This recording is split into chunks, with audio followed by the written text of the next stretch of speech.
कौरवों का मान, पांडवों का अभिमान।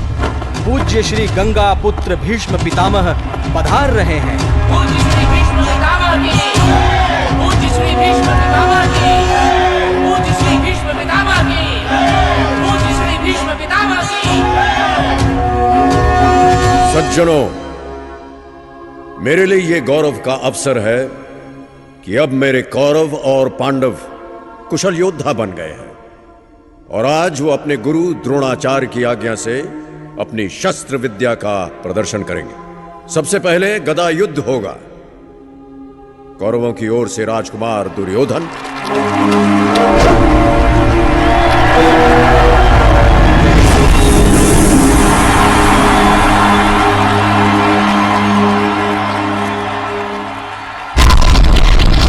और पांडवों की ओर से राजकुमार भीमसेन।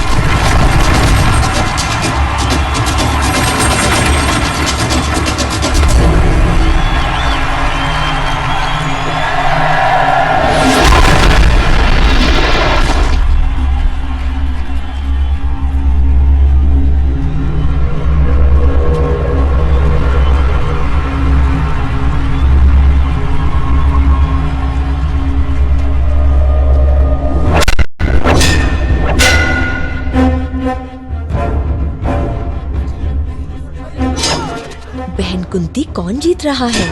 महारानी गांधारी, मेरा भीम बढ़ बढ़ कर वार कर रहा है। और दुर्योधन? दुर्योधन भी कम नहीं है, अब वो पछाड़ रहा है भीम को। मन करता है अपनी आंखों से दुर्योधन का पराक्रम देखूं। और मेरा मन करता है अपनी आंखों को बंद कर लूं, कहीं मेरे भीम को मेरी ही नजर न लग जाए।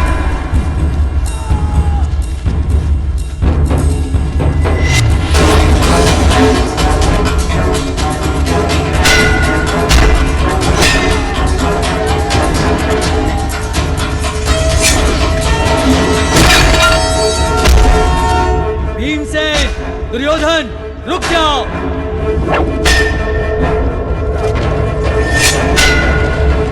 पितामह, इन्हें रोकिए। दुर्योधन, भीमसेन। दुर्योधन और भीमसेन की हार जीत का निर्णय कम से कम आज असंभव है। अब मैं पांडव अर्जुन को आमंत्रित करता हूं।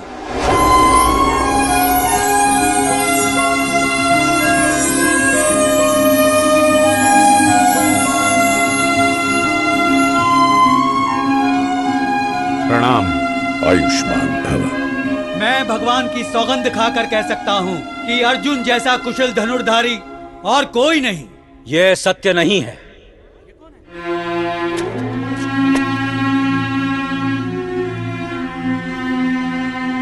क्षमा करें गुरुजी, आप अनजाने में ईश्वर की झूठी सौगंध ले रहे हैं। मुझे अपना कौशल दिखाने का एक अवसर दिया जाए। मामा श्री, ये अर्जुन की टक्कर का है, बाकी सब माया है, माया। हाँ हाँ दुशासन। भांजे। हाँ मामा श्री। भांजे, तेरे शकुनी मामा को लगता है कि ये जीता जागता पासा तो भगवान ने तुम्हारे लिए फेंका है। आपका संकेत समझ गया मामा श्री। तुम्हें अर्जुन से बड़ा धनुर्धारी होने का गुमान है। पहले ये तो बताओ, तुम हो कौन? मैं कर्ण हूं। कर्ण कौन? ये सारथी अधिरथ का पुत्र है। अधिरथ का पुत्र? एक साधारण सारथी पुत्र के साथ मैं मुकाबला नहीं कर सकता। कर्ण सारथी पुत्र नहीं, मेरा बड़ा पुत्र है।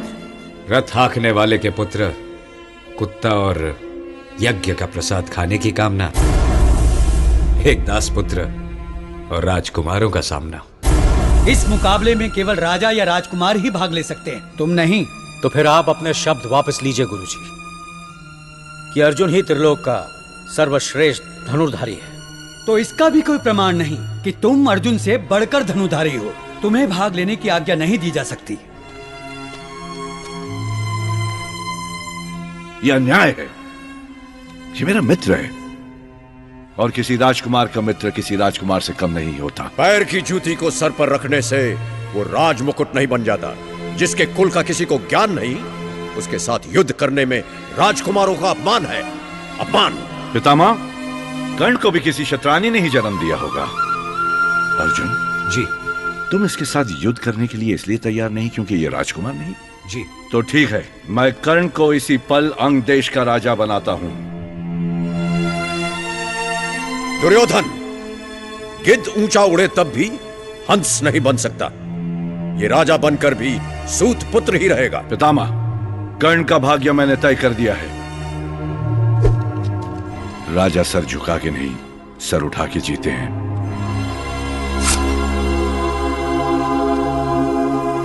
अब तुम्हें इस मुकाबले में भाग लेने से कोई रोक नहीं सकता। मित्र, आज जो तुमने मुझे सम्मान दिया है, इसके बदले में तुम्हारे लिए जान भी दे दूंगा, और अर्जुन से अपने अपमान का बदला उसके प्राण लेकर ही लूंगा। परंतु आज उसके प्राण नहीं, उसका अभिमान छीनना है। और कोई प्रश्न? अर्जुन,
लगता है ये मुकाबला यूं ही बिना किसी निर्णय चलता रहेगा। इसलिए अर्जुन और कर्ण दोनों की बराबर होने की घोषणा की जाती है। पितामह। सज्जनों, हस्तिनापुर का इतिहास सब जानते हैं। हस्तिनापुर के सिंहासन पर ज्येष्ठ पुत्र धृतराष्ट्र का अधिकार था, परंतु वो देख नहीं सकते, इसलिए उनके छोटे भाई पांडु को राजा बनाया गया। अब क्योंकि स्वर्गवासी महाराज पांडु और इस कुल के सबसे बड़े पुत्र युधिष्ठिर राज्य संभालने के योग्य हो गए हैं, इसलिए उन्हें युवराज बनाने की घोषणा की जाए। मैं ताऊ जी की इच्छा का सदा आदर करता हूँ। प्रधानमंत्री विदुर जी, मेरी ओर से युधिष्ठिर को युवराज बनाने की घोषणा करें। पासा तो उल्टा पड़ गया। मैं धर्म रक्षक न्यायपालक सम्राट धृतराष्ट्र की ओर से राजकुमार युधिष्ठिर को युवराज बनाने की घोषणा करता हूं।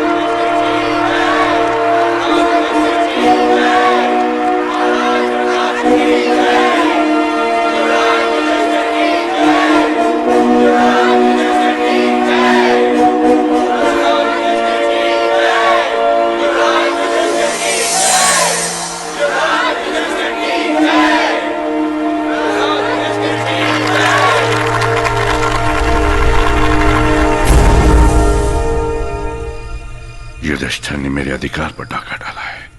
पहले हमारा सिंहासन काका पांडु ने पिताजी से, और अब उनके पुत्र ने मुझसे छीना है। पितामह और विदुर जैसे पांडु प्रेमियों के होते हुए और किया भी क्या जा सकता था? किया क्यों नहीं जा सकता? जी तो चाहता है कि सारे राज्य को आग लगाकर भस्म कर दूं। भस्म करना ही है तो पांडवों को करो। क्या मामाश्री, फेंकिए कोई ऐसा पासा कि सांप भी मरे और लाठी भी ना टूटे।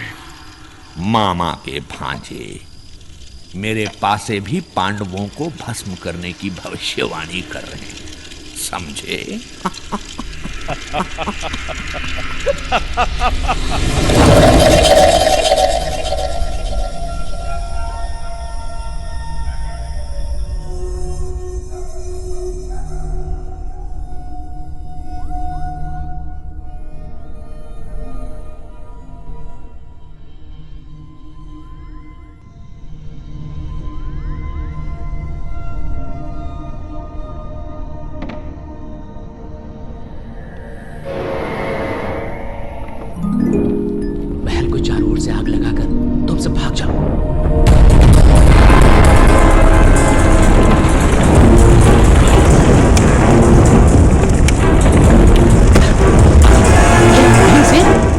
तुम क्या समझते थे हमारी चिताओं को आग लगाकर सुरक्षित पहुंच जाओगे? परंतु आपको किसने बताया? कायर, दुर्योधन और शकुनी की चालों को हम पहले से ही जानते थे। तुम सब उनके पाप के भागी हो। अब दंड भोगो। मृत्युदंड।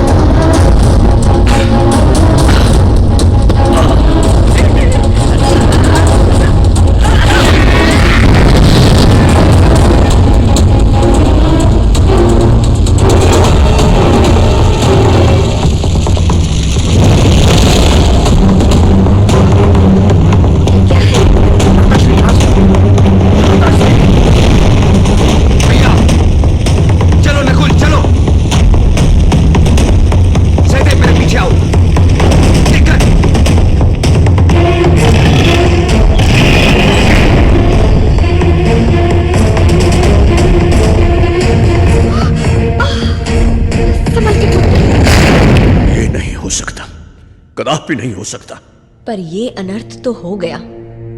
पांचों पांडव और बहन कुंती भी जलकर भस्म हो गए। हाँ माताश्री, मैं स्वयं उन पांचों के जले हुए शव देख कर आया हूं। अच्छा हुआ मैं और गांधारी देख नहीं सकते, अन्यथा अपने भतीजों और कुंती के अंतिम दर्शन का साहस कहां से लाते। पांडवों ने दुर्योधन का अधिकार छीना था, ये उसी का दंड है। शकुनी भैया, पर पिताश्री, ठीक ही तो कहा है मामा ने, जैसी करनी वैसी भरनी।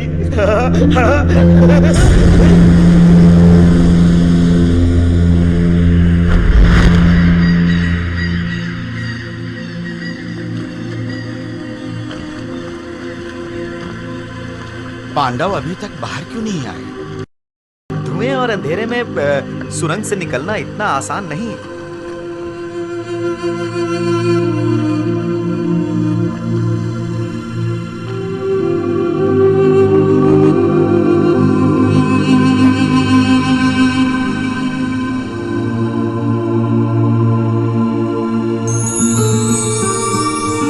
प्रणाम।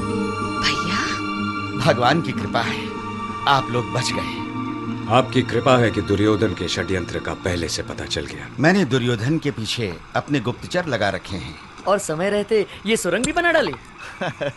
वाह काका वाह।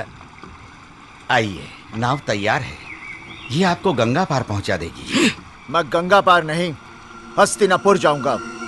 दुर्योधन और कौरव हमारी मृत्यु का महोत्सव मना रहे होंगे। बुद्धि से काम लो। दुर्योधन इस भ्रम में है कि तुम लोग मर चुके हो। तुम इस भ्रम का लाभ उठाओ, कुछ समय छिपे रहो और अपनी शक्ति बढ़ाओ, साथी बढ़ाओ। भगवान का कोटि कोटि धन्यवाद है कि कौरवों के साथ शकुनी मामा तो हमारे साथ विदुर काका हैं। आपके साथ तो स्वयं भगवान श्री कृष्ण हैं। उचित समय पर वही आपका मार्गदर्शन करेंगे।